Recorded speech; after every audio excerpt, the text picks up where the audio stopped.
अच्छा, यहाँ पे सैमुअल मेंडोंसा, इनका सवाल है, ये पूछ रहे हैं कि पिछला जो एक इंटरव्यू हमने किया था गोपाल कृष्ण जी से, ये गोपाल कृष्ण अग्रवाल की बात कर रहे हैं, ये भाजपा के प्रवक्ता हैं और उनके साथ हमने यहाँ निवेश मंथन पे इंटरव्यू किया था। उसमें गोपाल कृष्ण जी ने ये ज़िक्र किया था कि बजट में लॉजिस्टिक को लेकर के कुछ आ सकता है। तो अभी पहले भी हमने लॉजिस्टिक की बात की थी, महिंद्रा लॉजिस्टिक पर जो सवाल था, उसी को जोड़ते हुए अब अगर देखें कि भई बजट में अगर इस सेक्टर के लिए कुछ होना है, तो फिर क्या उस नज़रिए से कॉनकॉर और हाँ, कॉनकॉर पे ही लंबी अवधि के नज़रिए से कुछ किया जा सकता है क्या? मैंने थोड़ी देर पहले सब कुछ लॉजिस्टिक्स में भी समझाया है शामिल। उसके हिसाब से आप आगे बढ़ें, लॉजिस्टिक्स कोई भी शॉर्ट टर्म प्ले नहीं है। येस, इस पे गवर्नमेंट ऑफ इंडिया का फ़ोकस है, ये भी मैंने चीज़ों को आपको बताया है, इंफ्रास्ट्रक्चर, कॉस्ट और एफिशिएंसी तीनों तरीकों को एक्सप्लेन किया है। तो अनाउंसमेंट हो सकता है और हो गया तो ओवरनाइट क्या सब चीज़ 20% मूव कर सकता है? हो सकता है, क्यों नहीं हो सकता?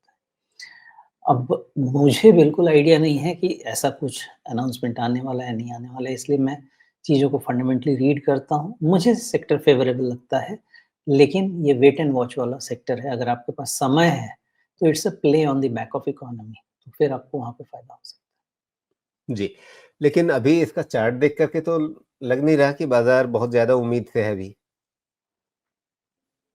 नहीं, चार्ट देख के तो किसी का भी नहीं लगेगा, लॉजिस्टिक्स से सारे चार्ट अभी खराब चल रहे हैं।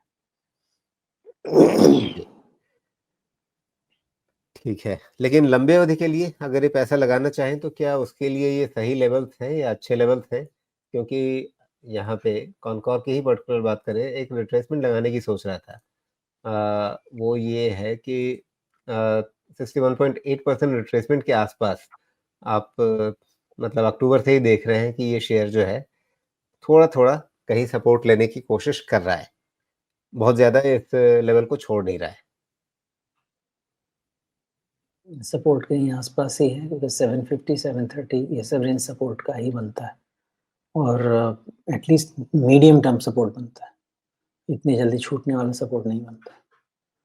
जी। लेकिन मेरा ऐसा मानना है कि ये सपोर्ट के हिसाब से ट्रेड इस पे ना बनाएँ। रादर इस सेक्टर को एक लॉन्ग टर्म फंडामेंटल के हिसाब से धीरे-धीरे एक्यूमुलेट करें, तो ज़्यादा तकलीफ नहीं है। शॉर्ट टर्म का पता नहीं है, बिल्कुल आइडिया नहीं है। और इनफैक्ट नॉर्मली मैं ये कह सकता था कि अच्छा है कि आप जाके कोई लॉजिस्टिक फंड, म्यूचुअल फंड का कोई लॉजिस्टिक्स फंड ले लीजिए, उससे ज़्यादा अच्छा है। लेकिन मैं खुद ही सारे लॉजिस्टिक्स फंड को एनालाइज़ कर चुका हूँ। उसमें ऑटो ज़्यादा दिखता है, 1 आध 2 लॉजिस्टिक्स सेक्टर का कुछ दिख जाता है। तो उसको पता नहीं पूरे तरीके से मैं लॉजिस्टिक्स भी कैसे मानूँ? तो लॉजिस्टिक्स के लिए आपको अपनी खुद की मेहनत करनी पड़ेगी, उसमें से आपका बास्केट बनाइए 4-5 स्टॉक का और उसको 4-5 साल के हिसाब से बनाइए।